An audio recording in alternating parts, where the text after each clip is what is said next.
মসজিদ আবাদ করার কয়টা সিস্টেম, কয়টা নিয়ম তাফসীরের কিতাবের মধ্যে উল্লেখ করা হয়। মসজিদ যারা আবাদকারী হয় তাদের 5টা কাজ। 1 নম্বর কাজ হলো তারাই তো হলো মসজিদ আবাদকারী, ওরাই মসজিদ আবাদ করে, যারা মসজিদ নির্মাণ করে, মসজিদ বানায়। এই জন্য তার দলিল কি এই জন্য নবীজি বুখারী শরীফের 450 নম্বর হাদিসে নবীজি ডাক দিয়ে বলেন, মান বানা লিল্লাহি মসজিদান বানাল্লাহু লাহু বাইতান ফিল জান্নাহ। ও মুসলমান বন্ধুগণ আমার, আল্লাহর পয়গম্বর হাদিস শরীফের মধ্যে ডাক দিয়ে বলেন, মান বানা লিল্লাহি মসজিদান বানাল্লাহু লাহু বাইতান ফিল জান্নাহ। যেই লোকটা জমিনের মধ্যে আল্লাহর ঘর মসজিদ নির্মাণ করবে, আল্লাহ পাক ওই লোকটাকে জান্নাতে একখানা ঘর বানায় দিবেন। আর একটু জোরে কন্যা, আমরা সকলে জান্নাতে যেতে চাই কি চাই না? সকলে হাত উঁচু করে বলেন আল্লাহু আকবার, সুবহানাল্লাহ, আলহামদুলিল্লাহ, লা ইলাহা ইল্লাল্লাহ, আল্লাহু আকবার। মুসলমান বন্ধুগণ আমার, যারা জান্নাতি হতে চায় এরা মসজিদ আবাদকারী। মসজিদ আবাদ করার 1 নম্বর কোয়ালিটি হলো মসজিদ নির্মাণ করা। এই জন্য নবীজি বলেন, যারা দুনিয়ার জগতে আল্লাহর ঘর মসজিদ নির্মাণ করে, আল্লাহ পাক তাদের জন্য জান্নাতে একখানা বালাখানা নির্মাণ করে দেন। মাসালান বাদশাহ হারুন রশিদ নামক একজন আল্লাহর ওলি ছিলেন। তিনি যেমন একজন আল্লাহর ওলি ছিলেন, পাশাপাশি তিনি একজন বড় মাপের আলিমও ছিলেন, আবার তিনি একজন বাদশাহ ছিলেন। আল্লাহু আকবার। এটা কি সাধারণ কথা? একজন মানুষ বড় আলিম, একজন মানুষ বড় ওলি, একজন মানুষ আবার বড় বাদশাহ। 3 গুণ এক জায়গায়, এটাকে বলে সুনাই সুহাগা। বাদশাহ হারুনুর রশিদ তিনি প্রতিজ্ঞা করলেন যে আমি একখানা মসজিদ নির্মাণ করব, তবে আমার মসজিদের মধ্যে অন্য কারো কোনো দান আমি নেব না। একক অর্থায়নে তিনি যেহেতু বাদশাহ মানুষ, মসজিদ নির্মাণ করছেন। কিতাবের মধ্যে উল্লেখ করা হয়, মসজিদ নির্মাণ করার পরে এই নিয়তেই তিনি মসজিদ নির্মাণ করছেন যে এটা আল্লাহর ঘর, আল্লাহর ঘর হিসাবে আমি আল্লাহকে পাওয়ার জন্য, আমি জান্নাতে এর বিনিময়ে একখানা বালাখানা পাওয়ার জন্য, আল্লাহকে সন্তুষ্ট করার জন্য আমি একখানা ঘর অর্থাৎ আল্লাহর ঘর মসজিদ জমিনে নির্মাণ করলাম। আল্লাহ পাক রব্বুল আলামিন হযরতে বাদশাহ হারুনুর রশিদকে স্বপ্ন যুগে ওই জান্নাতি বালাখানা জমিনে থাকতেই দেখা দিছে। মুসলমান বন্ধুগণ আমার, আরো বড় মজার বিষয় হলো যারা মসজিদ বানায় আল্লাহকে সন্তুষ্ট করার জন্য, আল্লাহর পয়গম্বর বলেছেন তাদেরকে আল্লাহ পাক জান্নাতের একখানা বালাখানা দিবেন, এতে কোনো সন্দেহ নাই। শুধু তাই না, আল্লাহ পাক জানায় দেয় তামাম পৃথিবীর মানুষ তোমরা শুনিয়ে রাখো, যদি জমিনের মধ্যে আল্লাহর ঘর তোমরা নির্মাণ করো, আমি আল্লাহ তোমাদেরকে জান্নাতের মধ্যে বিশেষ একটা পুরস্কারের ব্যবস্থা করে দেব। من يهده الله فلا مضل له ومن يضلله فلا هادي له ونشهد أن لا إله إلا الله وحده لا شريك له ونشهد أن سيدنا وسندنا وحبيبنا وطبيبنا وطبيب قلوبنا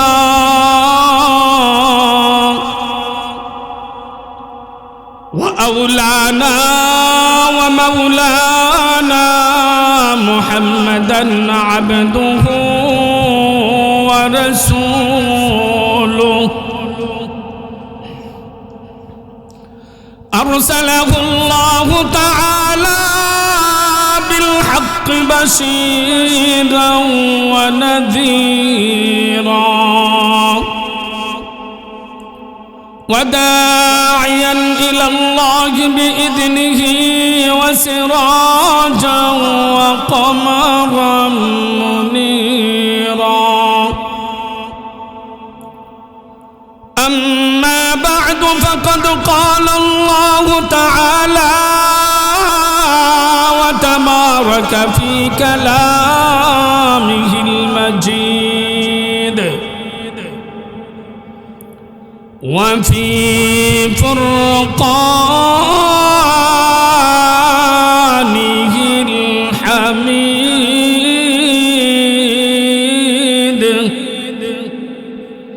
সকলে একটু জবান খুলে পড়ি আউযু বিল্লাহি মিনাশ শাইতানির রাজীম বিসমিল্লাহির রাহমানির রাহিম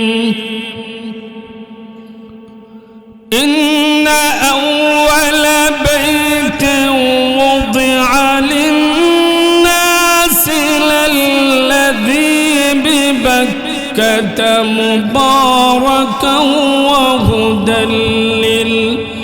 وهدى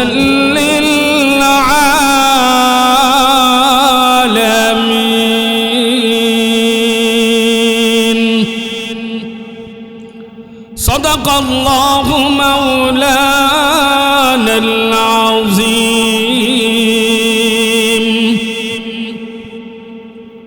وقال سيدنا رسول الله صلى الله عليه وسلم من بنى لله مسجدا بنى الله له بيتا في الجنة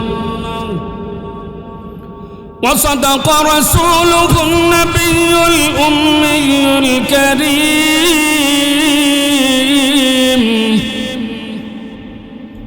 ونحن على ذلك من الشاهدين والشاكرين والحمد لله رب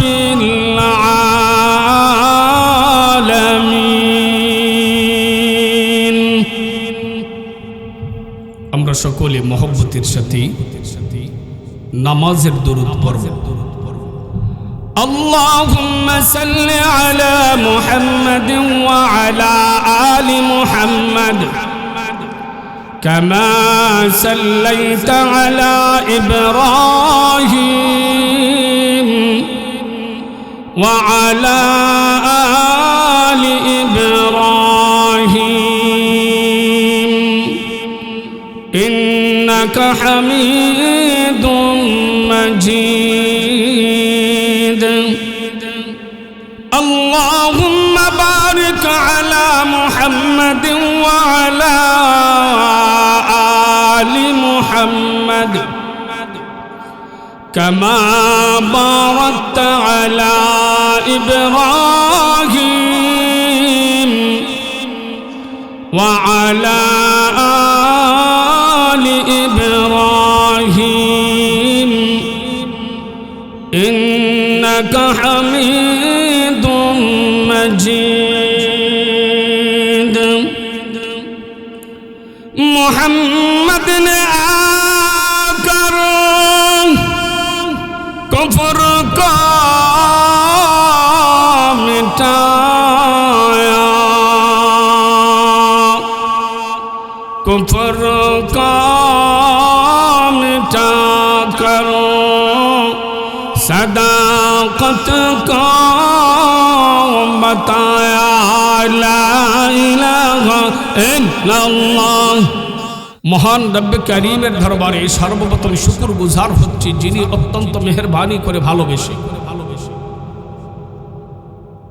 দুনিয়ার সমস্ত কাজ কাম থেকে আমাদেরকে ফারেক করে দ্বীনের নিসবতে, ইসলামের নিসবতে, কোরআন ও হাদিসের নিসবতে, উলামায়ে কেরামের জবান থেকে কোরআন ও হাদিসের আলোচনা শ্রবণ করার জন্য আমাদেরকে জান্নাতের বাগানে আসার এবং বসার তৌফিকটুকু যে মহান রব্বে করিম দান করেছেন, সেই মহান রব্বে করিমের দরবারে অন্তরের গভীর থেকে উচ্চ আওয়াজে মালিকের শুকরিয়া আদায় করি। সকলে জবান খুলে পড়ি আলহামদুলিল্লাহ। মুহতারাম হাজিরিন, আবার আলোচনা বুঝতে হলে আপনাদের গভীর মনোযোগ থাকতে হবে। গভীর মনোযোগ যদি না থাকে তাহলে আলোচনা বোধগম্য হবে না। এই জন্য সর্বপ্রথম আপনাদের মনোযোগ দৃষ্টি আমার দিকে কামনা করছি। আমি প্রথমে আপনাদেরকে একটা পরীক্ষা করতে চাই, মনোযোগ কতটুকু আপনাদের আছে। সকলেই দুনো হাত উঁচু করে একবার জবান খুলে পড়েন আল্লাহু আকবার। আরো জোরে পড়েন আল্লাহু আকবার। আলহামদুলিল্লাহ। আপনাদের যে ইস্তেহা বা প্রেরণা, আশা করা যায় বক্তাদেরকে যোগান দেওয়ার মতো শক্তি আপনাদের আছে। আরেকটা কাজ যদি করেন তাহলে আরো সুন্দর হয়। কাজটা হলো ওই ফাঁকে কিছু জায়গা খালি, যদি একটু সামনে আগায়া বইসা পড়েন, যারা আসবেন তারা যাতে সহজে বসতে পারেন। এই জন্য আমরা মাহফিলের সৌন্দর্য রক্ষার্থে একটু আগায়া বসি। মুসলমান বন্ধুগণ আমার, আপনারা সকলেই অবগত আছেন। আমার দিকে নজর দেন, আমার দিকে তাকান এবং আমার কথাগুলা কান দিয়ে শুনেন। সকলের দৃষ্টি আমার দিকে দিবেন, আমার দিকে তাকা, মনোযোগ সহকারে শুনবেন। আশা করা যায় ইনশাআল্লাহ বোধগম্য হবে এবং বুঝবেন। আমি যে আয়াতে কারিমা তেলাওয়াত করেছি কোরআনুল কারীম সূরা আলে ইমরানের ৯৬ নম্বর আয়াত। কোন সূরার কত নম্বর আয়াত? ৯৬ নম্বর আয়াত। তারই পাশাপাশি তাজদারে মদিনা দিগর গোশায় আমেনা आक़ाए नमदार सरकार दो जहान सय्यदुल कौनैन शाफिउल मुस्लिमीन रहमतुल लिल आलमीन नबी बादशाह नबी शुरजा नबी सरदार हजरत मुहम्मदुर रसूलुल्लाह सकले परी सल्लल्लाहु अलैहि वसल्लमेर असंख्य अगणित হাদিসের ভান্ডার থেকে বুখারী শরীফের 450 নম্বর হাদিস আমি আপনাদের সামনে তেলাওয়াত করেছি। আয়াত এবং হাদিসকে সামনে রেখে আজকের আলোচ্য বিষয় নির্ধারণ করেছি আল্লাহর ঘর মসজিদের মান এবং মর্যাদা এবং তার ফজিলত কতটুকু, এই বিষয়ে আপনাদেরকে একটু ধারণা দিতে চাই। সর্বপ্রথম আমরা চিৎকার দিয়ে বলি, আমরা যেই ঘরের মধ্যে নামাজ পড়ি ওই ঘরের নাম কি? আরো জোরে কোন, ওই ঘরের নাম কি? মসজিদ। যদি মসজিদের মান মর্যাদা এবং মসজিদের আদব আমাদেরকে বুঝতে হয়, তাহলে আগে বুঝতে হবে মসজিদ শব্দের অর্থটা কি। মসজিদ শব্দের শাব্দিক অর্থ হলো যেই জায়গার মধ্যে সিজদা করা হয় ওই জায়গাকে মসজিদ বলা হয়। যেই জায়গার মধ্যে সিজদা করা হয় ওই জায়গাকে, কথা বলেন, ওই জায়গাকে আমরা মসজিদে আসিয়া সিজদা করি। এই জন্য শাব্দিক অর্থ হলো ওই জায়গার নাম হলো মসজিদ। আল্লামা জারকাশী রহমতুল্লাহি আলাইহি তিনি লিখেন, যেহেতু মসজিদে আসিয়া সালাত আদায় করতে হয়, নামাজ আদায় করতে হয়, আর এই নামাজের মধ্যে সবচেয়ে গুরুত্বপূর্ণ একটা আমল আছে, ওই আমলের নাম হলো সিজদা। ওই আমলের নাম সিজদা। ওই সিজদা এত বেশি মকবুল, এত বেশি গ্রহণযোগ্য, এত বেশি সম্মান। নামাজের মধ্যে সবচেয়ে গুরুত্বপূর্ণ আমল হলো সিজদা। আর ওই সিজদার মাধ্যমে গোলাম তার মালিকের সাথে গভীর একটা সম্পর্ক তৈরি করে। ওই সিজদার মাধ্যমে গোলাম তার রবের সান্নিধ্যে চলে যায়। ওই সিজদার মাধ্যমে গোলাম তার মালিকের সাথে ভালোবাসা বন্ধনে আবদ্ধ হয়। ওই সিজদার মাধ্যমে গোলাম তার মালিকের একদম কাছাকাছি চলিয়া যায়। এই জন্য এই জায়গাকে, যেই জায়গায় গোলাম এসে সিজদা করে ওই জায়গাকে মসজিদ নামকরণ করা হয়েছে। একটু জোরে বলেন না সুবহানাল্লাহ। মুসলমান বন্ধুগণ আমার, নামাজ এমন একটি ইবাদত, যে ইবাদতের মধ্যে সবচেয়ে গুরুত্বপূর্ণ পয়েন্ট হলো সিজদা। বান্দা যখন সিজদা করে, মসজিদে আসিয়া বান্দা যখন সিজদা করে, ওই সিজদার মাধ্যমে গোলাম ওই কথা বুঝাইতে চায় যে আমি আমার মালিক আল্লাহ পাকের কুদরতি পায়ের মধ্যে সিজদা করতেছি। আমি আল্লাহ, আমি আমার মালিক আল্লাহর কুদরতি পায়ের মধ্যে সিজদা করতেছি। আমি আমার মালিক আল্লাহর কুদরতি পায়ের মধ্যে আমার কফল লাগাইতেছি। আমি আমার মালিক আল্লাহ পাকের কুদরতি পায়ের মধ্যে আমার মাথা লাগাইতেছি। গোলাম মালিকের দরবারে সিজদা দেয়। এই জন্য মালিক ডাক দিয়ে কোরআনুল কারীমের মধ্যে, ও গোলাম তুমি যখন আমাকে সিজদা দিবা, শুধু সিজদা দিয়ে তো শেষ না, গোলাম সিজদার মধ্যে মালিককে ডাক দিয়ে তার পবিত্রতা বর্ণনা করি। গোলাম ডাক দিয়ে পড়ে সুবহানা রাব্বিয়াল আ'লা, আমি আমার মহান মালিক আল্লাহর পবিত্রতা বর্ণনা করতেছি।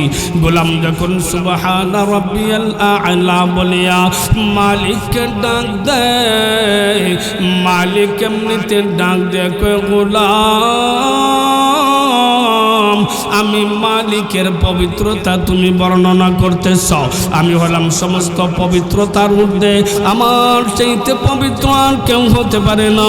ওই গোলাম তার কপালটা মাটির মধ্যে লাগাইয়া মালিকের কুদরতি পায়ের মধ্যে লাগাইয়া মালিককে হাজির ও নাজির মনে করিয়া মালিকের কুদরতি পায়ের মধ্যে তার মাথা লাগায়া মালিককে ডাক দেয় সুবহানা রাব্বিয়াল আ'লা।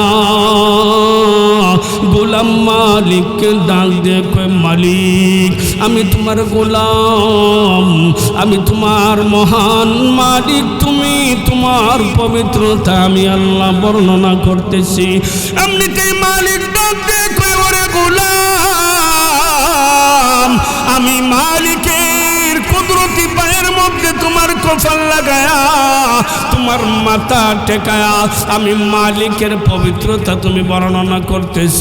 ও গোলাম ওয়াকতারিম, তুমি আমার একদম কাছে চলে এসেছ, কারণ তুমি আমি মালিকের একদম নিকটবর্তী চলে এসেছ। তুমি সিজদার মাধ্যমে আমি মালিকের পবিত্রতা বর্ণনা করিতেছ, আর পবিত্রতা বর্ণনা করতে গিয়ে তুমি এত কাছে আমি মালিকের চলে আসলা। আমি আল্লাহ তোমাকে রহমতের চাদর দ্বারা আবৃত করি আমি মালিকের কুদরতি খুলে উঠায়া নিলাম। মুসলমান বন্ধুগণ আমার, শুধু তাই না, গোলাম যখন মসজিদে আসিয়া তার কফল মাটিতে লাগায়া মালিককে ডাক দেয় সুবহানা রাব্বিয়াল আ'লা। ও মালিক আমি তোমার পবিত্রতা বর্ণনা করি। ও মালিক তোমার চাইতে বড় আর কেউ নাই। ও মালিক তোমার চাইতে সর্বোচ্চ আর কেউ নাই। মালিকের পবিত্রতা যখন গোলাম বর্ণনা করে তখন মালিক গোলামের প্রতি এত সন্তুষ্ট হয়, এত রাজি হয়। আল্লাহ পাক জানায় দেয় গোলাম উসজুদ, তুমি আমাকে সেজদা করেছো, কিন্তু তোমার চাওয়া আর পাওয়া আমি মালিকের একদম নিকটবর্তী আসা। সিজদার মাধ্যমে তুমি আমি মালিকের একদম কাছাকাছি আসা। সিজদার মাধ্যমে আমি মালিকের নৈকট্য অর্জন করা। এই জন্য আমি মালিক জানাই দিলাম ওয়াকতারিব, তুমি আমার একদম কাছাকাছি চলে আসলা। শুধু তাই না, শুধু তাই না, নবীজি হাদিস শরীফের বর্ণনা করেন আকরাবু মা ইয়াকুনুল আবদু মির রাব্বিহি ওয়া হুয়া সাজিদ। আল্লাহর পয়গম্বর বলেন আল্লাহর বান্দা যখন সিজদা দেয় তার মালিকের কুদরতে পায় সিজদা দেয়, মালিককে সন্তুষ্ট করার জন্য সিজদা দেয়, তখন ওই সিজদার মাধ্যমে মালিকের এত কাছে গোলাম চলে যায়, এত কাছে চলে যায়, এত নিকটবর্তী চলে যায়, স্বয়ং মালিক ওই গোলামের কথার জবাব দিতে থাকে। মুসলমান বন্ধুগণ আমার, শুধু তাই না, সিজদা এত দাম, এত দাম, ওই সিজদার মান কত, দাম কত আমরা সকলেই জানি। আল্লাহ পাক রব্বুল আলামিন হযরতে আদম আলাইহিস সালাতু ওয়াস সালামকে সর্বপ্রথম বানাইছেন। কত গো? সর্বপ্রথম মানব হযরতে আদম। আদমকে বানানোর পরে মালিক ফেরেশতাদেরকে ডাক দিয়ে কয়, ও ফেরেশতারা, তোমরা যা আমার বানানো মাটি দিয়ে তৈরি করেছে আদম, ওই আদমকে গিয়ে তোমরা সিজদা কর। আল্লাহ পাক কোরআনুল কারীম সূরা বাকারার মধ্যে আলোচনা করেছেন, ওয়া ইয কুল্লা লিল মালাইকাতি ইসজুদু লি আদম ফাসাজাদু ইল্লা ইবলিস আবা ওয়াস্তাকবারা ওয়া কানা মিনাল কাফিরিন। মালিক ডাক দিয়ে কই, তামাম পৃথিবীর মানুষ, আদম সন্তানেরা, তোমরা লক্ষ্য করে দেখ, তোমাদের আদি পিতা হযরত আদমকে বানানোর পরে আমি আল্লাহ ফেরেশতাদেরকে বললাম তোমরা যা আমার আদমকে সিজদা কর, কিন্তু ফেরেশতা সকলেই আদমকে সিজদা করার জন্য চলে গেল। গভীর মনোযোগ আদমকে সিজদা করার জন্য চলে গেল, কিন্তু একমাত্র যে গেল না তার নাম, একটু জোরে কন, আরো জোরে কন। তাফসীরের কিতাবে তার নাম হলো আজাজিল। আমরা সকলেই চিনি, সে হলো মিস্টার ইবলিস। ইবলিস অহংকার দেখাইল, আবা ওয়াস্তাকবার, সে বলল আমি কেন তাকে সিজদা করব। মালিক ডাক দিয়ে কই, কেন করবা না, কেন করবা না? ওই ফেরেশতা, ওই আজাজিল, ওই শয়তান, ওই ইবলিস ডাক দিয়ে কই, কেন করব, কেন করব? আমি আগুনের বানানো, সে মাটির বানানো। আগুনের কাজ হলো উপরের দিকে উঠা, মাটির কাজ হলো নিচের দিকে ধাবিত হওয়া। সুতরাং আমি তো উপরে, সে নিচে, কিন্তু সে ও দেখাইল অহংকার, সে দেখাইল আবা ওয়াস্তাকবার, অহংকার দেখাইল। কিন্তু আমার মালিক ডাক দিয়ে কই, কে বড় কে ছোট তোমরা তো জানো না, একমাত্র বড় কে ছোট কে যিনি জানেন তিনি কে? জবান খুলে বলেন তিনি কে? মুসলমান বন্ধুগণ আমার, শুধু তাই না, মালিক ডাক দিয়ে কই, আদম পৃথিবীর মানুষ, তোমরা গভীরভাবে একটু চিন্তা করে দেখোস না, আদমকে বানানোর পরে আমি আল্লাহ অর্ডার দিলাম তাকে সিজদা করার জন্য। কারণ কে বড় কে ছোট এটা তোমার দেখার দরকার নয়, কারণ তোমাকে কে অর্ডার দিয়েছে ওইটা দেখার দরকার। মালিক অর্ডার দিয়েছে তুমি তাকে সিজদা করো, মালিক আদেশ করছে তুমি তাকে সিজদা করো, মালিক নির্দেশ দিয়েছে তুমি তাকে সিজদা করো। একজন গোলামের কাজ হলো মালিকের নির্দেশ মানা, একজন গোলামের কাজ হলো মালিকের আদেশ মানা, একজন গোলামের কাজ হলো মালিকের অর্ডার মানা। দুনিয়াতে কোনো মানুষ যখন কোনো কর্মচারী নিয়োগ করে, ওই কর্মচারীর দায়িত্ব হলো তার মালিকের অর্ডার মানা। পৃথিবীর যত মানব আর দানব আছে, সম্পূর্ণ মানব দানবের মালিক একমাত্র যিনি, তিনি কে? মুসলমান বন্ধুগণ আমার, শুধু তাই না, আল্লাহ পাক জানা দিয়ে তামাম পৃথিবীর মানুষ, তোমরা লক্ষ্য করে দেখ, আমি আল্লাহ ওয়ার্ডার দিছি, ফেরেশতারা সকলেই আমি আল্লাহর ওয়ার্ডার মানছে, এই জন্য ওরা সম্মানের সাথে রয়েছে। কিন্তু আমি আল্লাহর ওয়ার্ডার মানে নাই একমাত্র আজাজিল নামক ওই শয়তান, আজাজিল নামক ইবলিস আমি আল্লাহর ওয়ার্ডার মানে নাই।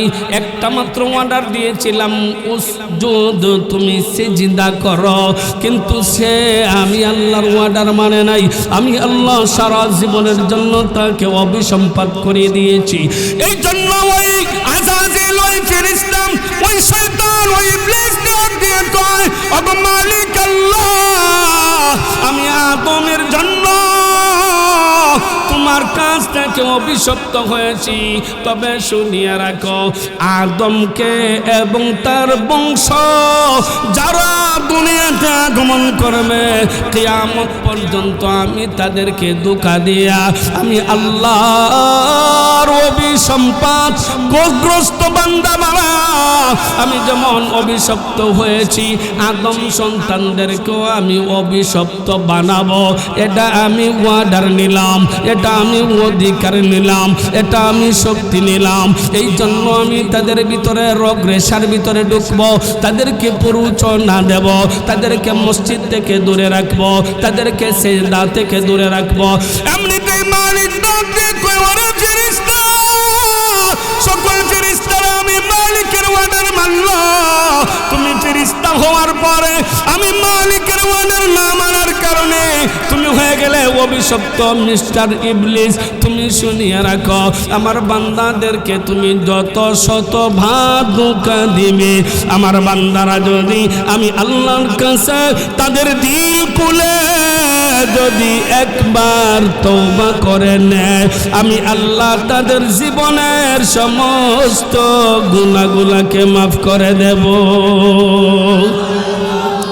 মুসলমান বন্ধুগণ আমার, শুধু তাই না, আমরা সকলেই জানি আদম আলাইহিস সালাম জান্নাতে অবস্থান করেন।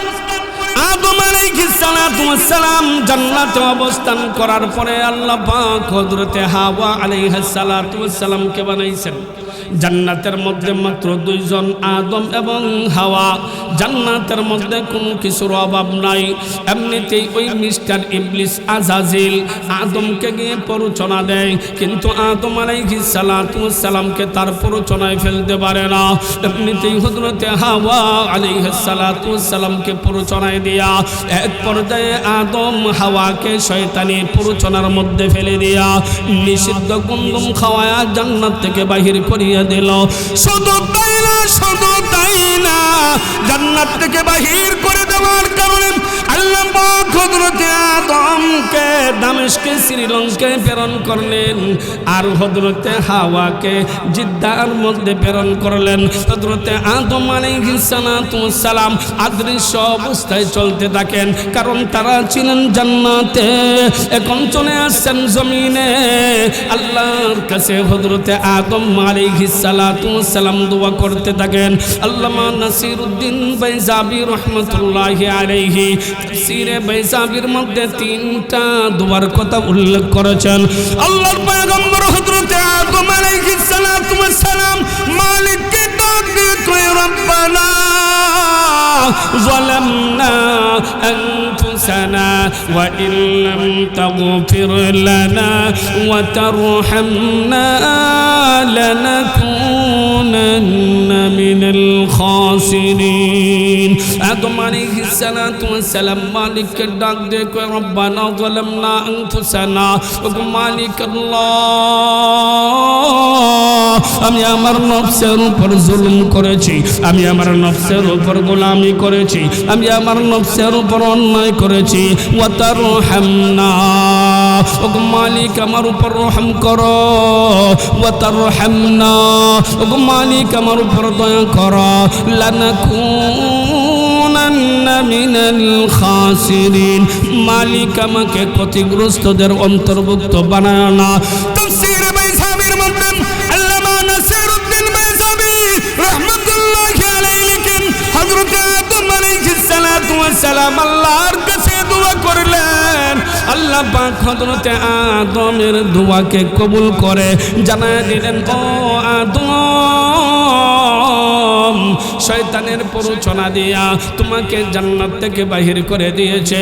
তুমি যেহেতু নিজের গুনার স্বীকার করেছ, নিজের অপরাধের কথা স্বীকার করেছ, নিজের নফসের গোলামির কথা স্বীকার করেছ, তোমাকে আমি আল্লাহ জানায় দিলাম তোমার সন্তানেরা কিয়ামত পর্যন্ত আনেওয়ালা সন্তানেরা ওই সমস্ত সন্তানদেরকে শয়তান যখন গুনার মধ্যে লিপ্ত করে দেবে, মসজিদ থেকে দূরে সরিয়ে নেবে, গুনার কাজের মধ্যে জড়িত করে দিবে, তখন তোমার সন্তানেরা অনুতপ্ত হৃদয়ে তুমি আদমের মতো দিল খুলে জবান খুলে তুমি আদমের মতো যদি আমি মালিক আল্লাহর কাছে তওবা করতে পারি, আমি মালিক আল্লাহর কাছে যদি চাইতে পারে, আমি আল্লাহ প্রতিশ্রুতি দিলাম তোমার সন্তানেরা আমি আল্লাহর কাছে চাইতে দেরি হবে, আমি আল্লাহ তাদের জীবনের গুনাহকে মাফ করতে একটা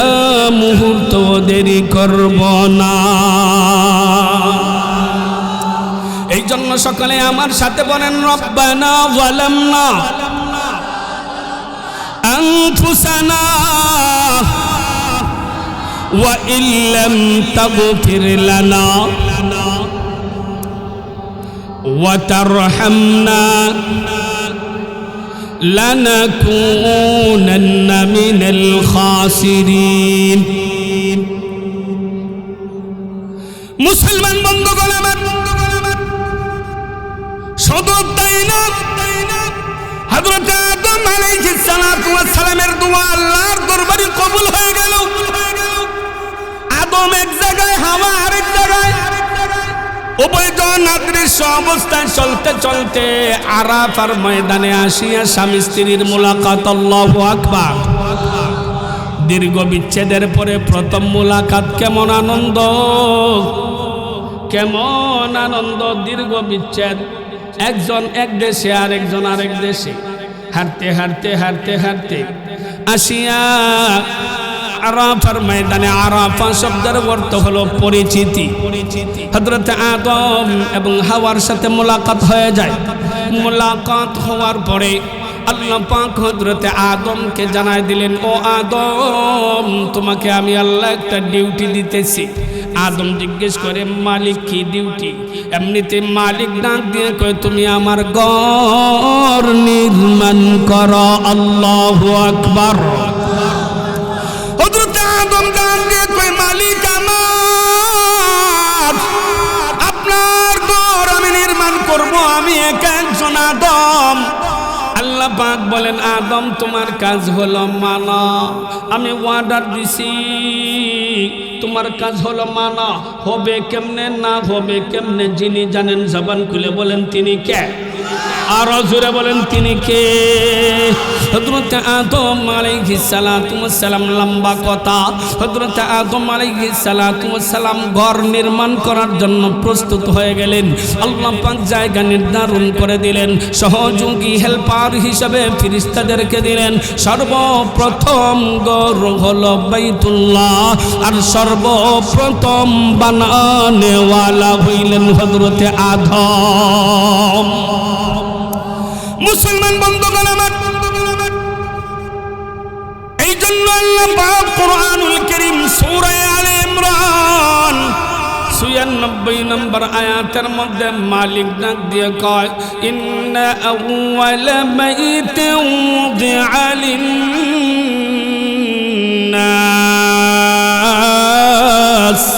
লাল্লাযী বিবাক্কাতা মুবারাকান ওয়া হুদান লিল-আলামিন। মালিক ডাক দিয়ে কয়, পৃথিবীর মধ্যে সর্বপ্রথম যে ঘর নির্মাণ করা হয়েছে মানব জাতির জন্য, ওই ঘরটি বাক্কায় অবস্থিত। বাক্কার অপর নাম হলো মক্কা। আল্লাহ পাক বলেন বিবাক্কাতা, এর অপর নাম হলো মক্কায় ওই ঘরটা নির্মিত। ওই ঘর নির্মাণ করা হয়েছে মক্কা শরীফে। ওই ঘরখানের নাম হলো বাইতুল্লাহ। আল্লাহ পাক নাম দিয়ে বলেন, ওই ঘরের কিছু নিদর্শন আছে। মুবারাকান ওয়া হুদাল লিল-আলামিন।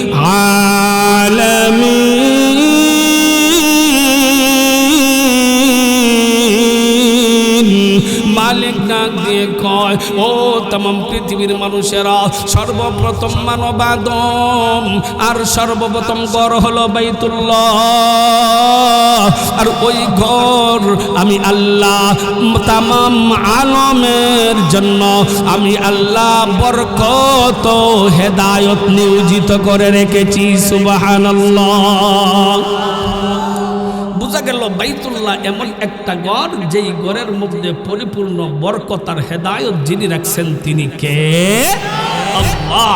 ও মুসলমান বন্ধুগণ আমার, শুধু তাই না, এই জন্য আল্লাহর পয়গম্বরের জীবনের আমল ছিল, নবীজি যখন হিজরত করলেন, হিজরত করিয়া মক্কা ছাড়িয়া মদিনায় যাবেন। মক্কার যেমন আগের নাম ছিল বাক্কা, মদিনার আগের নাম ছিল ইয়াসরাব। নবীজি হিজরত করিয়া ইয়াসরাব যাবেন, মদিনায় যাবেন। রাস্তার প্রতিমধ্যে তিনি এক জায়গার মধ্যে বিরতি টানলেন, সেই জায়গার নাম হলো কুবা। নবীজি মসজিদে কুবা ওই জায়গায় নির্মাণ করলেন। নবীজি হিজরত করিয়া মদিনায় গেলেন, মদিনায় যাওয়ার পরে নবীজি ওই জায়গায় মসজিদে নববী নির্মাণ করলেন। তাহলে বোঝা গেল মসজিদ নির্মাণ করা এটা নবীওয়ালা কাজ। নবীগণ মসজিদ নির্মাণ করেছেন। কিয়ামত পর্যন্ত আনেওয়ালা সমস্ত মানুষেরা তোমরা যদি আল্লাহর ঘর নির্মাণের জন্য তোমাদের চেষ্টা আর সাধনা যদি থাকে, তাহলে এটা হলে নবীওয়ালা কাজ। জোরে কোন ঠিক কিনা? মুসলমান বন্ধুগণ আমার, শুধু তাই না, এই জন্য আল্লাহ পাক রব্বুল আলামিন সূরা তাওবার মধ্যে ঘোষণা করেন, তোমরা মসজিদ নির্মাণ করবা। শুধু নির্মাণ করলেই হবে না, মসজিদকে তোমরা আবাদ করো, আবাদ করো। আল্লাহ পাক কোরআনুল কারীমের মধ্যে ঘোষণা করেন, ইন্নামা ইয়া'মুরু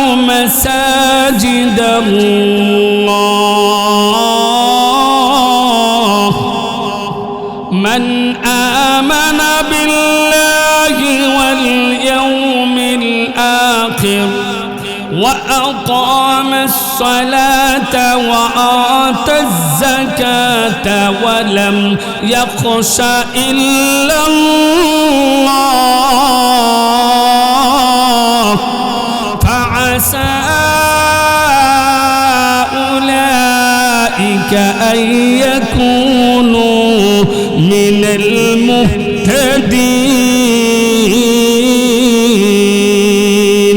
মুসলমান বন্ধুগণ আমার, সূরা তাওবার মধ্যে মালিক ডাক দিয়ে কয়, तमाम পৃথিবীর মানুষ তোমরা লক্ষ্য করে দেখ, আমার ঘর মসজিদ, আমার ঘর মসজিদ তারাই আবাদ করতে পারে। আমার ঘর মসজিদ তারাই আবাদকারী, যাদের অন্তরের মধ্যে আমি আল্লাহকে যারা বিশ্বাস করে, আখিরাতের দিনকে যারা বিশ্বাস করে। মসজিদ আবাদকারী তো তারাই হয় যারা ঈমান এনেছে আল্লাহর উপর, যারা ঈমান এনেছে আখিরাতের উপর, যারা নামাজ কায়েম করে, যারা যাকাত প্রদান করে, তারা পৃথিবীর মধ্যে আর কাউকে ভয় করে না। মালিক ডাক দিয়ে কয়, মসজিদ আবাদ তারাই করতে পারে যারা পৃথিবীর বুকে কোনো বাদশা, রাজা বাদশাকে ভয় করে না, তারা পৃথিবীর বুকে কোনো পরাশক্তিকে ভয় করে না, কোনো এতিম বোমাকে ভয় করে না, কোনো জালিমকে ভয় করে না, যারা পৃথিবীর বুকে একমাত্র ভয় করে যাকে, তিনি কে? জবান খুলে বলেন তিনি কে? এই জন্য মালিক ডাক দিয়ে বলে, যাদের মধ্যে 5টা গুণ থাকে তারাই মসজিদ আবাদ করে। 1 নম্বর গুণ হলো যারা বিশ্বাস করে, ঈমান এনেছে আল্লাহর উপর। 2 নম্বর গুণ হলো যারা আখিরাতের উপর বিশ্বাস স্থাপন করে। 3 নম্বর গুণ হলো যারা নামাজ কায়েম করে। 4 নম্বরের গুণ হলো যারা যাকাত প্রদান করে। 5 নম্বরের গুণ হলো যারা একমাত্র ভয় করে আল্লাহকে। আল্লাহ পাক জানা দেন, ফাআসা উলাইকা আইয়াকুনু মিনাল মুহতাদিন। আমি আল্লাহ আশা করা যায় ওই 5 গুণওয়ালা ব্যক্তি যারা মসজিদ আবাদ করে, আশা করা যায় তারা হেদায়েত প্রাপ্তদের অন্তর্ভুক্ত হয়ে যাবে। যিনি ঘোষণা দিয়েছেন তিনি কে? মুসলমান বন্ধুগণ আমার, আলোচনা দীর্ঘ করার অবকাশ নাই। তাহলে বোঝা গেল মসজিদ আবাদ যারা করে তারা হলো এক নম্বরের ইমানদার। যারা মসজিদ আবাদ করে তারা আখিরাতের দিনকে ভয় করে। যারা মসজিদ আবাদ করে তারা নামাজ পড়ে। যারা মসজিদ আবাদ করে তারা একমাত্র যাকে ভয় করে তিনি কে? আল্লাহকে ভয় করে। এই 5 গুণওয়ালা মানুষ মসজিদ আবাদকারী। আল্লাহ পাক বলেন এই 5টা গুণ যদি আমাদের মধ্যে থাকে, দুনিয়ার সমস্ত মানুষের মধ্যে থাকে, আল্লাহ বলেন আশা করা যায় ওই লোকগুলা হেদায়েত প্রাপ্তদের অন্তর্ভুক্ত হয়ে যাবে। জোরে কোন সুবহানাল্লাহ। মুসলমান বন্ধুগণ আমার, এখন আমরা বুঝবো মসজিদ আবাদ করার কয়টা পদ্ধতি, মসজিদ আবাদ করার কয়টা সিস্টেম, কয়টা নিয়ম। তাফসীরের কিতাবের মধ্যে উল্লেখ করা হয় মসজিদ যারা আবাদকারী হয় তাদের 5টা কাজ। 1 নাম্বার কাজ হলো তারাই তো হলো মসজিদ আবাদকারী, ওরাই মসজিদ আবাদ করে। যারা মসজিদ নির্মাণ করে, মসজিদ বানায়, এই জন্য তার দলিল কি? এই জন্য নবীজি বুখারী শরীফের 450 নাম্বার হাদিসে নবীজি ডাক দিয়ে বলেন মান বানা লিল্লাহি মসজিদান বানাল্লাহু লাহু বাইতান ফিল জান্নাহ। ও মুসলমান বন্ধুগণ আমার, আল্লাহর পয়গম্বর হাদিস শরীফের মধ্যে ডাক দিয়ে বলেন মান বানা লিল্লাহি মসজিদান বানাল্লাহু লাহু বাইতান ফিল জান্নাহ। যেই লোকটা জমিনের মধ্যে আল্লাহর ঘর মসজিদ নির্মাণ করবে, আল্লাহ পাক ওই লোকটাকে জান্নাতে একখানা ঘর বানায় দিবেন। আর একটু জোরে কন্যা, আমরা সকলে জান্নাতে যেতে চাই কি চাই না?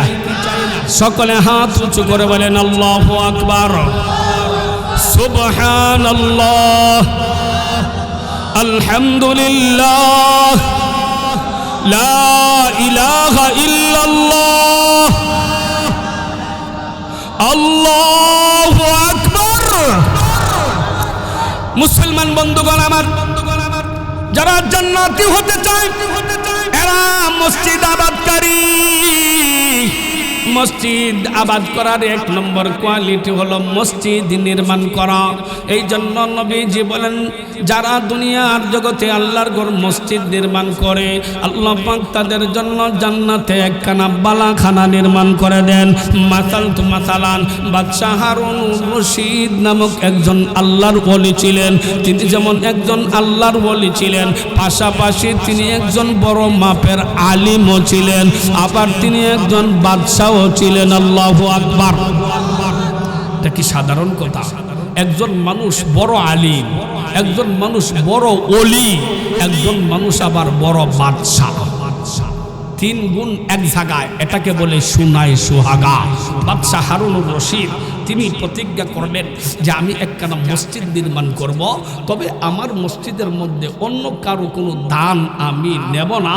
একক অর্থায়নে তিনি যেহেতু বাদশাহ মানুষ মসজিদ নির্মাণ করছেন, কিতাবের মধ্যে উল্লেখ করা হয় মসজিদ নির্মাণ করার পরে এই নিয়তেই তিনি মসজিদ নির্মাণ করছেন যে এটা আল্লাহর ঘর, আল্লাহর ঘর হিসাবে আমি আল্লাহকে পাওয়ার জন্য, আমি জান্নাতে এর বিনিময়ে একখানা বালাখানা পাওয়ার জন্য, আল্লাহকে সন্তুষ্ট করার জন্য আমি একখানা ঘর অর্থাৎ আল্লাহর ঘর মসজিদ জমিনে নির্মাণ করলাম।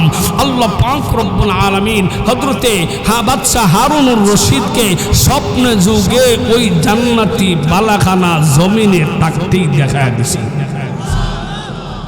মুসলমান বন্ধুগণ আমার, আরো বড় মজার বিষয় হলো যারা মসজিদ বানায় আল্লাহকে সন্তুষ্ট করার জন্য, আল্লাহর পয়গম্বর বলেছেন তাদেরকে আল্লাহ পাক জান্নাতের একখানা বালাখানা দিবেন, এতে কোনো সন্দেহ নাই। শুধু তাই না, আল্লাহ পাক জানায় দে তামাম পৃথিবীর মানুষ তোমরা শুনিয়ে রাখো, যদি জমিনের মধ্যে আল্লাহর ঘর তোমরা নির্মাণ করো, আমি আল্লাহ তোমাদেরকে জান্নাতের মধ্যে বিশেষ একটা পুরস্কারের ব্যবস্থা করে দেব। ওই পুরস্কারটা কি হতে পারে? আল্লাহর পয়গম্বর হাদিস শরীফের মধ্যে উল্লেখ করেন। গভীর মনোযোগ দেন, আমার দিকে তাকান। আল্লাহর পয়গম্বর হাদিস শরীফের মধ্যে বলেন, আল্লাহর বান্দারা দুনিয়াতে থাকাকালীন অবস্থায় যতবার আল্লাহর ঘর মসজিদের মধ্যে যাতায়াত করবে, যাবে, যতবার আল্লাহর ঘর মসজিদের মধ্যে যাবে, যতবার আল্লাহর ঘর মসজিদের দিকে কদম বাড়াবে, ততবার আমার আল্লাহ ওই বান্দাদের জন্য জান্নাতের মেহমানদারির ব্যবস্থা করে। আল্লাহর বান্দা যদি যতবার মসজিদে আইব, যতবার যাতায়াত করব, ততবারই আল্লাহ পাক জান্নাতে বান্দাদের জন্য মেহমানদারি করেন। জোরে কর আল্লাহু আকবার। মুসলমান বন্ধুগণ আমার, শুধু তাই না, যেই কথা বলতেছিলাম বাদশাহ হারুনুর রশিদের কথা। একদিন বাদশাহ হারুনুর রশিদ, ওনার বিবির নাম হলো জুবাইদা। বিবির নাম কি? জোরাকন বিবির নাম। বাদশাহ হারুনুর রশিদ ওনার বিবি জুবাইদাকে নিয়ে ফজরের নামাজ আদায় করে। দেখেন কেমন বাদশাহ ফজরের নামাজ পড়ে, কেমন বাদশাহ ফজরের নামাজ পড়িয়া বিবি জুবাইদাকে সঙ্গে করে নিয়া তিনি সাগরের কিনারায় হাঁটতে বাহির হয়েছে। আমরা আগেকার সময়ে দেখেছি আমাদের মা চাচিরা, আমাদের বাবারা ফজরের নামাজ পড়ে কিছু হাঁটাহাঁটি করত, কিন্তু বর্তমান সময়ে হাঁটাহাঁটি তো নাই। ফজরের সময় মাত্র ঘুমানোর সময় হয়, ফজরের সময় ঘুমায়, কিন্তু ওরা ঘুমায় না। যাদের ডায়াবেটিক্স আছে, ডাক্তার কয়া দিছে ডায়াবেটিক্সের জন্য হাঁটতে হবে, শরীর সুস্থ রাখার জন্য হাঁটতে হবে। এই জন্য ফজরের বেলা উঠতে দৌড়াদৌড়ি করে তার নিজেকে বাঁচানোর জন্য। কথা কোন ঠিক কিনা? আরো জোরে কান। যেই কথা বলতেছিলাম, বাদশাহ হারুনুর রশিদ ওনার স্ত্রী জুবাইদাকে নিয়ে সাগরের কিনারায় তিনি হাঁটতেছেন। হাঁটতে হাঁটতে গভীর মনোযোগ, আমার দিকে তাকান, গভীর মনোযোগ দেন, নতুবা বুঝবেন না।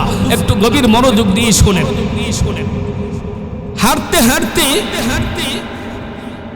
সাগরের কিনারায় যখন গেছেন, তখন গিয়ে দেখেন তৎকালীন সময়ের একজন পাগল, যার নাম হলো বাহলুল। পাগলের নাম কি? জোরে কোন পাগলের নাম?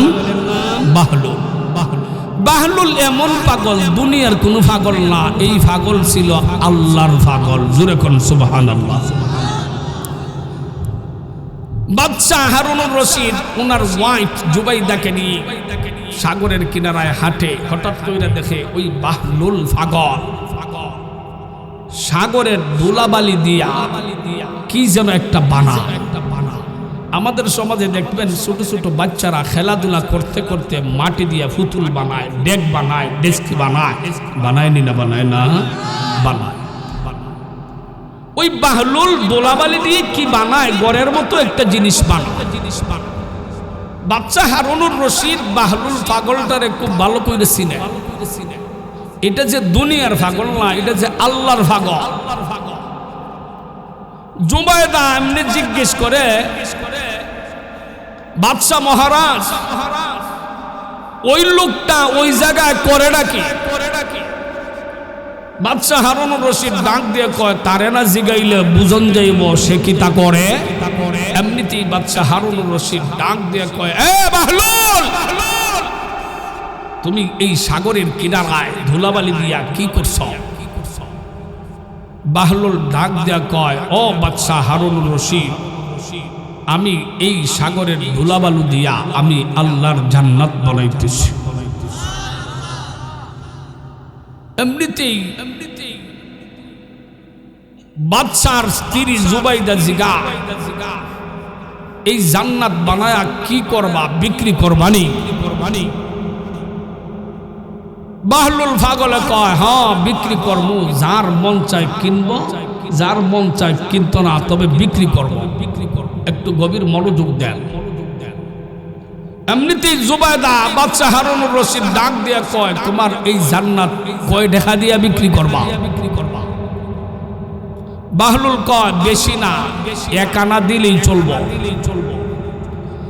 বাদশার স্ত্রী জুবাইদা ভাবলো যা লাভ লস তো বড় কথা না, 1 আনা যদি এ আল্লাহওয়ালা মানুষ খাইলে তো খাইল, মাটির বানানো এইটা দিয়ে আমি আর কি করবো? যেহেতু জান্নাত কইতাছে, সেও বুজুর্গ মানুষ, যা 1 আনা দিয়া কিনা নেই, বেনিটি ব্যক্তি 1 আনা দিয়া দিছে, আর ওই জান্নাতটা খরিদ কইরা বাসায় নিয়ে গেছে। মজার কথা হলো রাত্র যখন গভীর হইছে, স্বামী স্ত্রী উভয়ই ঘুমন্ত অবস্থায় বাদশা হারুনুর রশিদ স্বপ্নে দেখে কিয়ামতের ময়দান কায়েম হয়ে গেছে। এমনিতেই দেখে হাঁটতে হাঁটতে হাঁটতে হাঁটতে সে জান্নাতের দিকে অগ্রগামী হচ্ছে, জান্নাতের দিকে পা বাড়াইতেছে।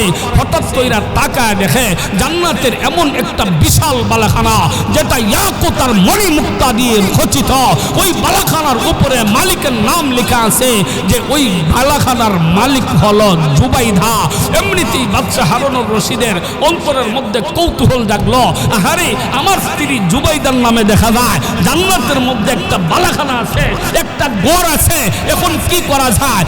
বাদশা হারুনুর রশিদ চাইলেন ঢুকতে, একজন ফেরেশতা আইসা কয় স্যার আপাতত ঢুকেন না, কারণ ইডার মালিক আপনি না। মুসলমান বন্ধুগণ আমার, বাদশা হারুনুর রশিদ ডাক দিয়ে কয় ওরে ফেরেশতা, আমার বউর মাল তো আমি নিজে মালিক, আমার বউর নামে ওই বাড়ি, আমি ঢুকতে চাই, এটা আমার ওয়াইফ জুবাইদা, ওই জুবাইদার নামে ওই জান্নাতের বাড়ি। এমনিতেই ফেরেশতা ডাক দিয়ে কয় ও বাদশা হারুনুর রশিদ, আপনার স্ত্রী জুবাইদা ওই ঘরের মালিক, তবে আপনি না, আবার এখন ঢুকতে পারবেন না, সময় বাকি আছে, এখনো জমিনের মধ্যে দুনিয়ার মধ্যে সময় রয়ে গেছে।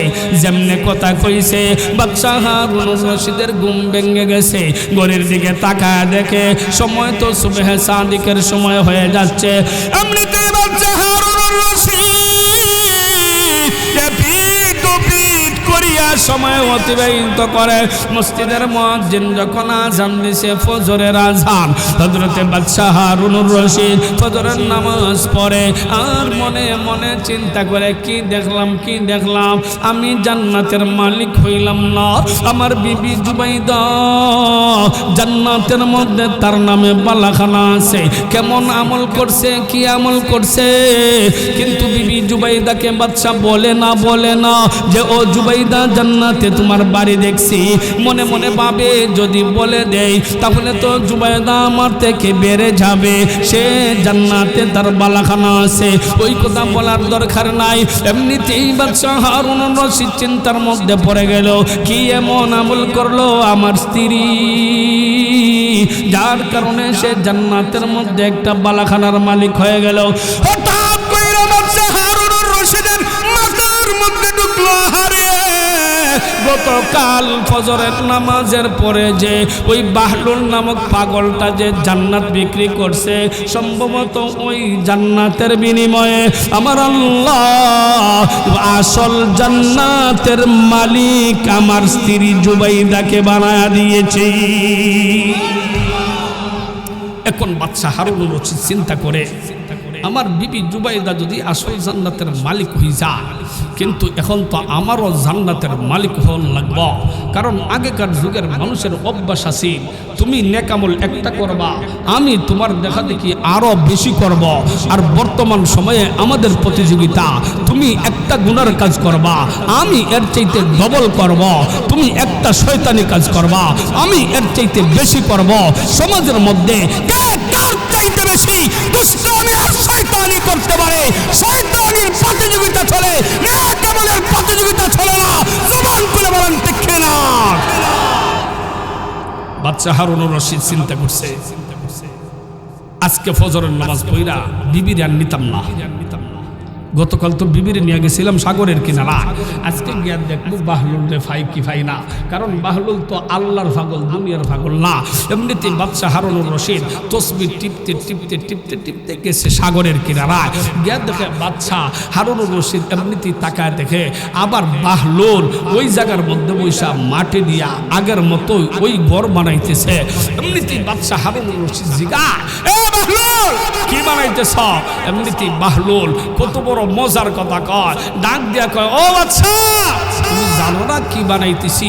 গতকাল তো তোমার ওয়াইফ খরিদ কইরা নিছে, আজকে আবার জিগাইতেছো কি বানাইতেছি? আমি তো জান্নাত বানাইতেছি। এমনিতেই বাদশাহ হারুনুর রশিদ কয়, আজকে তোর জান্নাতকে বিক্রি করবে? কহ জান্নাত তো বিক্রি করার জন্য বানাইতেছি। এমনিতেই বাদশাহ হারুনুর রশিদ কয়, আজকে কত তোর জান্নাতের দামটা কত? এমনিতেই বাহলুল পাগল ডাক দিয়া কয়, ও আচ্ছা আজকের জান্নাত যদি খরিদ করতে হয় তাহলে আপনার রাজত্বের অর্ধেক রাজত্ব আমাকে দিতে হবে। একটু জোরে কন্যা সুবহানাল্লাহ। মুসলমান বন্ধুগণ আমার, যেই জান্নাতের দাম গতকাল ছিল মাত্র 1 আনা, ওই জান্নাত পরের দিন ওই বাহলুল বলে অর্ধেক বাদশাহী। এমনিতেই বাদশাহ হারুনুর রশিদ ডাক দিয়ে কয়, ওরে বাহলুল গতকাল তোমার জান্নাত ছিল দাম মাত্র 1 আনা, রাতটা মাত্র গেছে, আজকে ওই আমার অর্ধেক বাদশাহী মূল্য কেমনে চলে আসলো? এমনিতেই বাহলুল ডাক দিয়ে কয়, একটু দিলের কান দিয়ে শুনেন, একটু মনের কান দিয়ে শুনেন, আমার দিকে তাকান। এমনিতেই বাহলুল পাগল ডাক দিয়ে কয়, ও বাদশাহ হারুনুর রশিদ গতকাল আপনার স্ত্রী জুমাইদা জান্নাত কিনেছিল না দেখিয়া, আর আজকে আপনি জান্নাত খরিদ করতে আসছেন স্বচক্ষে দেখিয়া। না দেখিয়া যদি খরিদ করতেন তাহলে 1 আনায় জান্নাত পেয়ে যাইতেন, আর দেখিয়া খরিদ করতে আসছেন এই জন্য ওই জান্নাতের দাম বাড়িয়া গেছে। কেমন পাগল বুঝলেন? যেই পাগল স্বপ্ন দেখছে বাদশাহ হারুনুর রশিদ, আর পাগলে ওই জায়গায় থেকে জানে তুমি যে স্বপ্নে দেখছ ওই খবরটা তার ভিতরে এলকা করে যিনি দিছেন তিনি কে? সে ছিল আল্লাহর পাগল। এই জন্য ওই বাহলুল পাগল এত বড় বুজুর্গ ছিল, এত বড় আল্লাহর ওলি ছিল। দুনিয়াতে আল্লাহ পাক যারা মসজিদ বানায়, যারা আল্লাহর ঘর বানায়, তাদেরকে আল্লাহ পাক সত্যি সত্যি জান্নাতে একখানা ঘর দিবেন।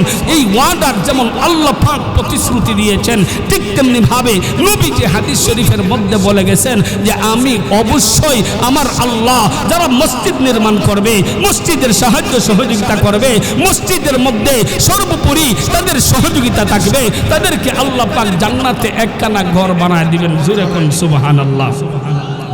মুসলমান বন্ধুগণ আমার, মসজিদ আবাদ করার 1 নম্বর পদ্ধতি হলো মসজিদ বানানো। মনে আসেনি আপনাদের কথা? মসজিদ আবাদ করার 1 নম্বর পদ্ধতি মসজিদ বানানো, নির্মাণ করা। 2 নম্বর পদ্ধতি হলো মসজিদ আবাদ করার 2 নম্বর পদ্ধতি হলো মসজিদে গিয়ে জামাতে নামাজ পড়া। আল্লাহর নবী হাদিস শরীফের মধ্যে বলেন, যেই ব্যক্তি একা নামাজ পড়লো, আরেকজন মসজিদে গিয়ে জামাতে নামাজ পড়লো, যেই ব্যক্তি জামাতে নামাজ পড়লো, একা নামাজ আদায়কারী ব্যক্তির চাইতে 27 গুণ বেশি সওয়াব আল্লাহ তার আমলনামায় দান করে দেয়। তাহলে মসজিদে আসিয়া জামাতে নামাজ পড়ার দরকার আছে না নাই? জোরে কোন আছে না নাই? আমরা কে কে এই নিয়ত করতে পারি যে আমরা কখনো ইনশাআল্লাহ ইচ্ছা করে মসজিদের জামাতে নামাজ ছাড়ব না? এমন নিয়ত কার কার আছে? দুনো হাত উঁচু করে মালিককে দেখায় দেই, নারে তাকবীর। আল্লাহ আমাদের সবাইকে কবুল করুন, জোরে কোন আমিন। 3 নম্বর মসজিদ আবাদ করার 3 নম্বর পদ্ধতি হলো যাদের অন্তরের মধ্যে মসজিদের টান লাগাল থাকবে, দিল লাগাল থাকবে, দিল লটকানো থাকবে, তারা মসজিদ আবাদকারীর অন্তর্ভুক্ত হবে। কেমন কইরা? একখানা হাদিস শুনলাম, হযরতে আনাবি হুরায়রা রাদিয়াল্লাহু তাআলা আনহু قال سمعت رسول الله صلى الله عليه وسلم يقول 7 يظلهم الله في ظله লা যিল্লা ইল্লা যিল্লুহু আল ইমামুল আদিলুন ওয়াশাবুন নাশা ফি ইবাদাতিল্লাহ ওয়া রাজুলুন কলবুহু মুআল্লাকুম বিল মাসাজিদ। আল্লাহ নবী হাদিস শরীফের মধ্যে উল্লেখ করেন, আল্লাহ নবী সাহাবী হযরত আবু হুরায়রা রাদিয়াল্লাহু তাআলা আনহু থেকে বর্ণিত, তিনি বলেন কিয়ামতের ময়দানে আল্লাহ পাক রব্বুল আলামিনের আরশের নিচে 7 শ্রেণীর মানুষ জায়গা পাবে। সেই দিন এমন একটা অবস্থা হবে, সমস্ত মানুষ পেরেশানির মধ্যে পড়ে থাকবে, কেউ কাউকে চিনবে না। সেই দিন আল্লাহর তৈরি আরশের নিচে 7 শ্রেণীর মানুষ জায়গা পাবে। 1 নম্বর শ্রেণীর মানুষ হলো আল ইমামুন আদিলুন, যারা হবে ন্যায় পরায়ণ বাদশাহ। 2 নম্বর মানুষ হবে ওয়াশাবুন নাশা ফি ইবাদাতিল্লাহ, 2 নম্বর ওই সমস্ত যুবক, যেই সমস্ত যুবকরা যৌবনকালে ইবাদত করে, যেই সমস্ত যুবকরা যৌবনকালে আল্লাহকে সিজদা করে, যেই সমস্ত যুবকরা যৌবনকালে মসজিদে আসিয়া আল্লাহর ইবাদত বন্দেগী করে, হালালকে হালাল মানে হারামকে বর্জন করে, ওই সমস্ত যুবকদেরকে আল্লাহ পাক সেই দিন 7 শ্রেণীর মানুষের মধ্যে 2 নম্বর শ্রেণীর মানুষ হলো ওই যুবকরা যারা যৌবন কালে ইবাদত করে। যার তিনি কে? জবান খুলে বলেন তিনি কে? আল্লাহ পাকের ইবাদত যেই সমস্ত যুবকরা করে, ওই যুবকরা আল্লাহর তৈরি আরশের নিচে জায়গা পাবে। 3 নম্বর শ্রেণীর মানুষ হলো ওয়ারাজুলুন কলবুহু মুআল্লাকুম বিল মাসাজিদ, যেই সমস্ত মানুষের দিল মসজিদের সাথে লটকিয়া থাকে, ফজরের নামাজ পড়িয়া খেতে গেছে, বার অপেক্ষা করে কখন জানি জোহরের আজান পড়বে, আমি মসজিদে গিয়ে নামাজ পড়তাম। মসজিদের সেবা যত্ন করে, মসজিদকে ভালোবাসে, মসজিদের ক্ষতি হোক এমন কিছু চায় না, মসজিদের উন্নতি হোক সেটা চায়, মসজিদের লাভ কেমন হয় সেটা চায়। এই জন্য ওই লোকটার দিল মসজিদের সাথে আটকে থাকে, ওইটা হলো 3 নম্বর শ্রেণীর মানুষ। আমার আজকের আলোচ্য বিষয় হলো যেই সমস্ত মানুষের দিল মসজিদের সাথে লটকিয়ে থাকে, ওই সমস্ত মানুষদেরকে আল্লাহ পাক আল্লাহর তৈরি আরশের নিচে জায়গা করে দিবেন। আর ওই সমস্ত মানুষ হলো মসজিদ আবাদকারীর 3 নম্বর কোয়ালিটির মানুষ। 4 নম্বর কোয়ালিটি হলো যেই মসজিদকে পবিত্র রাখা, কারণ আমাদের জাতীয় পিতা হযরত ইব্রাহিম আলাইহিস সালাতু ওয়াস সালামকে আমার আল্লাহ অর্ডার দেয়, ও ইব্রাহিম তুমি মসজিদকে তুমি ঝাড়ু দাও, মসজিদকে তুমি পবিত্র রাখো, মসজিদকে তাওয়াফকারী রুকুকারী সিজদাকারীদের জন্য মসজিদকে তুমি পবিত্র রাখো। আল্লাহ পাক কোরআনুল কারীম সূরা হজ্জের মধ্যে ঘোষণা করেন ওয়া তাহির বাইতি আলিত তাইফিনা ওয়াল কাইমিনা ওয়ার রুকআইস সুজুদ। মুসলমান বন্ধুগণ আমার, আল্লাহ পাক সূরা হজ্জের 26 নম্বর আয়াতের মধ্যে জানায় দেয়, ও দুনিয়ার সমস্ত মানুষেরা তোমরা লক্ষ্য করে দেখ, তোমাদের জাতীয় পিতা হযরত ইব্রাহিম আলাইহিস সালাতু ওয়াস সালামকে আমি আল্লাহ মসজিদ পবিত্র রাখার কথা ঘোষণা দিলাম। এই জন্য আমাদের জাতীয় পিতা হযরত ইব্রাহিম আলাইহিস সালাতু ওয়াস সালামকে আল্লাহ পাক জানায় দেন, ওগো ইব্রাহিম আপনি তওয়াফকারী রুকু সিজদাকারী ওই সমস্ত যারা দাঁড়ায় নামাজ পড়ে, ওই সমস্ত মানুষের জন্য আপনি ওই সিজদার জায়গা অর্থাৎ আল্লাহর ঘর মসজিদকে আপনি পবিত্র রাখুন, আপনি পরিষ্কার পরিচ্ছন্ন করুন। কিন্তু দুঃখের বিষয় হলো আমরা যারা মসজিদ কমিটির থাকি, আমরা মনে করি মসজিদ যদি আমি ঝাড়ু দেই আমার প্র্যাকটিস কমে যাবে। এই কাজ হলো মসজিদের ইমাম মসজিদের, এই জন্য ময়লা নিজে সাফ করতে পারে না, আবার আসিয়া মসজিদের ইমাম মসজিদকে দমক দেয়, আছে না নাই? তুমি কি ইব্রাহিম আলাইহিস সালাতু ওয়াস সালামের চাইতে দামি হয়ে গেছো? আমাদের জাতীয় পিতা হযরত ইব্রাহিম আলাইহিস সালামকে মসজিদ ঝাড়ু দেওয়ার নির্দেশ যিনি দিয়েছেন তিনি কে? আল্লাহ। এই জন্য বর্ণনা করা হয়, হ্যাঁ ফজিলত বর্ণনা করা হয় যে যারা মসজিদ ঝাড়ু দেয় আল্লাহকে ভালোবাসার জন্য আল্লাহ পাক রব্বুল আলামিন মসজিদ পরিষ্কার করার বদৌলতে তাদের দিলটাকে আল্লাহ পরিষ্কার করিয়া দেয়। একটু জোরে কোন সুবহানাল্লাহ। আপনাদের কষ্ট হচ্ছে? 3-4 নম্বর গেল যারা মসজিদ পরিষ্কার রাখে এরা হলো মসজিদ আবাদকারী। 5 নম্বর হলো মসজিদ আবাদকারীর 5 নম্বর শ্রেণীর মানুষ হলো যারা রমজান মাসে এতেকাফ করে। আমাদের সমাজে দেখবেন রমজান মাস আইলে এতেকাফের জন্য লোক কুজ্জা হন যায় না, কই ইমাম সাহেবরে বয়লাও, আর তো ইমাম সাহেবের কোনো কাজ নাই, আর সব দুনিয়ার সব মানুষের কাজ, ইমাম সাহেবের কোনো কাজ নাই, এতেকাফ বয়লাও, এমন কথা কয়নি না, কয় না। এই জন্য মসজিদ আবাদ করার 5 নম্বর নমুনা হলো এতেকাফ করা। মসজিদ আবাদ করার 5টা সিস্টেম কয়টা? জোরে কোন কয়টা তরিকা? 5টা তরিকা। 1 নম্বর মসজিদ বানানো, 2 নম্বর মসজিদে জামাতে নামাজ পড়া, 3 নম্বর মসজিদের সাথে দিল লাগায়া লটকিয়ে থাকা, 4 নম্বর হলো মসজিদ পরিষ্কার পরিচ্ছন্ন রাখা, 5 নম্বর হলো মসজিদে এতেকাফ করা। এই 5টা গুণ যদি কোনো মানুষ অর্জন করতে পারে তাহলে সে মসজিদ আবাদকারী হবে। আর মসজিদ আবাদকারী যেই লোকটা হবে আল্লাহ পাক ঘোষণা করেছেন, নবীজি হাদিসে ঘোষণা করেছেন, ওই লোকটাকে আল্লাহ পাক এর বিনিময়ে জান্নাতে একখানা বালাখানা, একখানা সবচেয়ে সম্ভ্রান্ত দামি জান্নাতি ঘর তার মালিকানায় দান করে দেবেন।